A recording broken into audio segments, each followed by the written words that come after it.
మధురం నీ వాక్యం నాతో దీపం నీ వాక్యం. తిరిగి వాక్యాన్ని ధ్యానించుకుందాం. మధురం మధురం నీ వాక్యం నాతో దీపం నీ వాక్యం. అప్పుడు దావీదు రాజు దగ్గరికి వెళ్ళి, మహారాజా నేను వెళ్ళి ఈ గొలియాతుని చంపేస్తా, నువ్వా అంటాడనమాట సౌలు. ఎందుకంటే గోచి కట్టుకొని ఉంటాడు దావీదు, చేతిలో ఒక కర్ర ఉంటుంది, ఒక ఒడిసెల ఉంటుంది అనమాట. ఒడిసెల మళ్ళీ ప్రక్కన ఒడిసెలకి రాళ్ళు కావాలి కదా, రాళ్ళు ఉన్న సంచి ఉంటుంది. ఇలా పైకి కిందికి చూసి నువ్వా అంటాడు. అవును నేనే మహారాజా, ఇదిగో మా నాన్న గొర్రెలు కాస్తున్నప్పుడు సింహం గొర్రెల్ని తినడానికి వస్తే ఆ సింహాల్ని చీల్చేసి గొర్రెల్ని కాపాడాను. అలాగే తోడేళ్ళు వచ్చినప్పుడు తోడేళ్ళని చంపి ఆ గొర్రె పిల్లని కాపాడాను. ఆ సింహం మీద తోడేళ్ళ మీద జయమిచ్చిన దేవుడు ఈరోజు నాకు ఈ గొలియాతు మీద కూడా జయమిస్తాడు, నేను వెళ్తా మహారాజా అంటే, సరే వెళ్ళయ్యా అంటాడనమాట సౌలు. అప్పుడు ఇంకా ఈ ఇజ్రాయేలు సైన్యాన్ని దాటి ముందుకొచ్చేస్తాడనమాట. ముందుకొచ్చి గొలియాతుని చూసి అంటాడు, ఇదిగో నువ్వైతే కత్తితో బాకుతో వస్తున్నావు కదా, డాలుతో వస్తున్నావు, కానీ నేనైతే సైన్యములకు అధిపతి అయిన యావే పేర వస్తున్నాను. ఈరోజు దేవుడు నిన్ను నా చేతికి అప్పచెప్తాడు, యుద్ధము యావేది, కాచుకో అంటాడు దావీదు అని చెప్పి ఆ వ్యాలీలోంచి 5 రాళ్ళు ఏరుకుంటాడు సంచిలో వేసుకొని. ఒక్క రాయిని తీసి ఒడిసెల్లో పెట్టి గిర్రున గురి పెట్టి కొట్టేస్తాడనమాట. కొడితే అహహా అని ఈ గొలియాతు ఏమనుకుంటాడంటే, అహహా అంటాడు, నువ్వేమనుకుంటున్నావు అని చెప్పేసి అలా ఇకిలిస్తూ ఉంటాడు.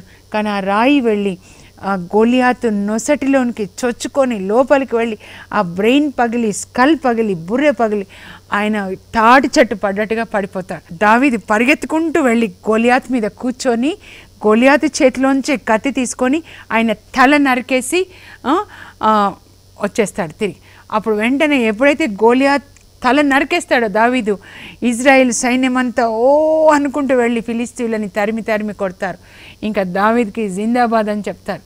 అప్పుడు ఆ తలని తీసుకెళ్ళి ఆయన రాజుకు చూపిస్తాడనమాట. అప్పుడు రాజు దావీదుని సైన్యాధికారిని చేస్తాడు. ఎప్పుడు ఇంకా నా దగ్గరే ఉండి నువ్వు యుద్ధాల్ని కొనసాగించు, నా పక్షాన ఇజ్రాయేల్ ప్రజల పక్షాన యుద్ధం చెయ్యి అన్నప్పుడు మరి దావీదు వాళ్ళకి ఆ చిన్న వయసులో 17 సంవత్సరాల వయసులో ఇజ్రాయేల్ ప్రజలకి ఆయన సైన్యాధికారి అయిపోతాడు. సౌలు దగ్గరే ఉండి సౌలు పక్షాన యుద్ధాలు చేస్తూ ఉంటాడు. ఇలా చేస్తున్నప్పుడు సౌలు యొక్క పెద్ద కుమారుడు, సౌలు అంతఃపురంలోనే దావీదు కూడా ఉంటున్నాడు కదా, సౌలుకి 3 కుమారులు, పెద్ద కుమారుడు యోనాతాన్కి దావీదుకి మంచి స్నేహం వస్తుందన్నమాట. ఎంత స్నేహం అంటే యోనాతాను దావీదు కోసం ప్రాణాలు ఇవ్వడానికి సిద్ధపడతాడనమాట. అప్పుడు ఎంత ఇష్టమైపోతుందంటే యోనాతాన్ దావీదుని ముద్దు పెట్టుకొని యుద్ధం చేయడానికి రాజకుమారుడు జోనాతానికి ఉన్న కత్తి, విల్లు, బాణము, ఉత్తరీయం ఏవైతే ఉన్నాయో నావన్నీ నువ్వు తీసేసుకొని ఇచ్చేస్తాడు. అతనికి తెలియకుండా మా నాన్న తరువాత నువ్వే రాజు అవుతావని దావీదు వాటిని స్వీకరిస్తాడనమాట. ఎప్పుడైతే జోనాతాన్ తన కత్తిని, తన విల్లుని, ఉత్తరీయాన్ని దావీదుకి ఇచ్చేస్తాడో అక్కడే అధికారం మారిపోయింది. సౌలు దగ్గర నుంచి సౌలు కుటుంబంలోకి యోనాతాన్ కాకుండా దావీదు రాజు అవుతాడని సౌలు యొక్క అంతఃపురంలోనే రాజరికం మారిపోతుంది అన్నమాట. చాలా బాగుంటారు. అయితే ఒకసారి మళ్ళీ ఫిలిస్తీన్లు యుద్ధానికి వస్తే సౌలు వెళ్తాడు. మరి సౌలుతో పాటు దావీదు కూడా యుద్ధానికి వెళ్తాడు కదా, సైన్యాధికారి. యుద్ధాన్ని నడిపించుకొని యుద్ధంలో జయం సాధించి వచ్చేస్తారు. ఇప్పటి నుంచి దావీదు ఎక్కడ యుద్ధానికి వెళ్ళినా జయంతోనే తిరిగి వస్తాడు. అప్పుడు సౌలు దావీదు యుద్ధం నుంచి తిరిగి వస్తారు. వీళ్ళ సైన్యం కూడా తిరిగి వస్తుంటే ఇజ్రాయేలు వనితలు తంబూరలు పుచ్చుకొని చక్కగా నాట్యం ఆడుతూ పాటలు పాడుతూ వాళ్ళు ఏమని పాడతారంటే, సౌలు 1000 మందిని చంపెను, కానీ దావీదు 10,000 మందిని చంపెను, దావీదునకు జయము, వీరునకు జయము అని పాటలు పాడుతుంటే అప్పుడు ఇంకొక పిచాచి సౌల్లోకి వచ్చేస్తుంది. అసూయ పుడుతుంది. సౌలు 1000 మందిని చంపాడు, దావీదు 10,000 మందిని చంపాడు అని పాటలు పాడుతున్నారంటే ఒక రాచరికం తప్ప ఇంకా మిగిలిన వైభవం అంతా దావీదునికి వచ్చినట్లే కదా అని అప్పటి వరకు దావీదుని కొడుకులాగా చూసుకునే సౌలు దావీదు మీద కక్ష పడతాడు. ఇప్పటి నుంచి ఇంకా 13 సంవత్సరాలు అంటే దావీదుకి 30 సంవత్సరాలు వచ్చే వరకు దావీదుని చంపాలి అని కక్ష పగలు పెంచుకుంటాడనమాట సౌలు.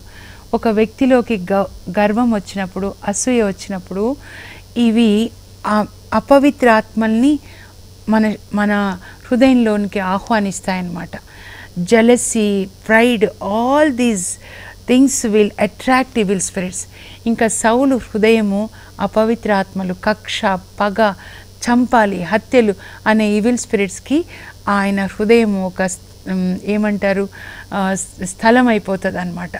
అవి నివసించే స్థలంగా మారుతుంది. వాళ్ళు యుద్ధం నుంచి వచ్చిన మరుసటి రోజు ఆయనలో ఉన్న ఈవిల్ స్పిరిట్, దుష్టాత్మ మళ్ళీ ఆయనని బాధ పెట్టడం మొదలు పెడుతుంది. దుష్టాత్మ ఉంటుంది కానీ అప్పుడప్పుడు బాధ పెట్టడం మొదలు పెడుతుంది. మీకు తెలుసా, చూడండి, కొంతమంది కొన్ని సమయాల్లోనే వాళ్ళు పిచ్చిగా చేయడం ప్రారంభిస్తారన్నమాట. దుష్టాత్మ, ఆయనలో ఉన్న దుష్టాత్మ మళ్ళీ ఆయనని బాధ పెడుతూ ఉంటే పాపం దావీదు మామూలుగా కూర్చొని, సౌలుకి అలా కాగానే దావీదు సితార పుచ్చుకొని దేవుని స్తుతిస్తాడు కదా. సౌలు ఇలా కూర్చుంటాడు సింహాసనం మీద, ఎదురుగా కింద కూర్చుంటాడు. దావీదు ఇప్పుడు సైన్యాధికారి అయినా సరే ఎదురుగా కింద కూర్చొని సితార వాయించుతూ లీనమైపోయి దేవుని స్తుతిస్తూ ఉంటాడు. ఆ టైంలో ఆయన దావీదు లీనమైపోయి కళ్ళు మూసుకొని దేవుని స్తుతిస్తూ ఉంటే సౌలు ఈటను తీసుకొని దావీదు మీదకి వేసేస్తాడనమాట.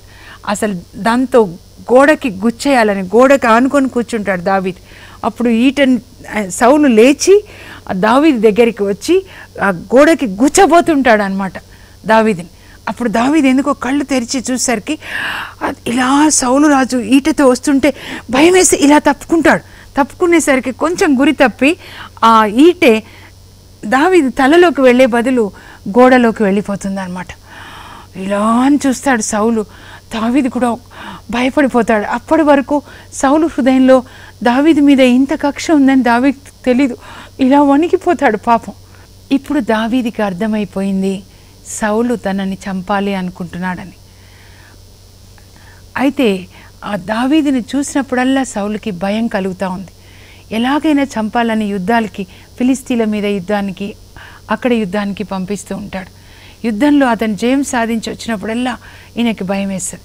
ఇంకొకసారి దావీదు దగ్గరికి వచ్చి, నా పెద్ద కూతురు మేరబ్ని చూసావు కదా, ఆమెను నీకు ఇచ్చి పెళ్లి చేస్తాను, నువ్వు మాత్రము నా పక్షాన యుద్ధం చేస్తూ ఉండు, ఫిలిస్తీన్లని నువ్వు చంపినట్లయితే, వాళ్ళని ఫిలిస్తీన్ల మీద నువ్వు జయం సాధించినట్లయితే నా పెద్ద కూతురు మేరబ్నిచ్చి పెళ్లి చేస్తాను. అప్పుడు పాపం దావీదు అనుకుంటాడు, అబ్బా రాజుకు అల్లుడు కావచ్చు కదా అనుకుంటాడనమాట. అనుకొని ఫిలిస్తీన్ల మీద యుద్ధానికి వెళ్తాడు. వెళ్ళి వాళ్ళని జయించి వచ్చేస్తాడనమాట. వచ్చినప్పుడు మేరబ్నిచ్చి పెళ్లి చేస్తాడని. అప్పుడు కూతురు కూడా తెలిసిపోతుంది దావీదుకి నన్నిచ్చి పెళ్లి చేస్తా అన్నాడు నాన్న అని.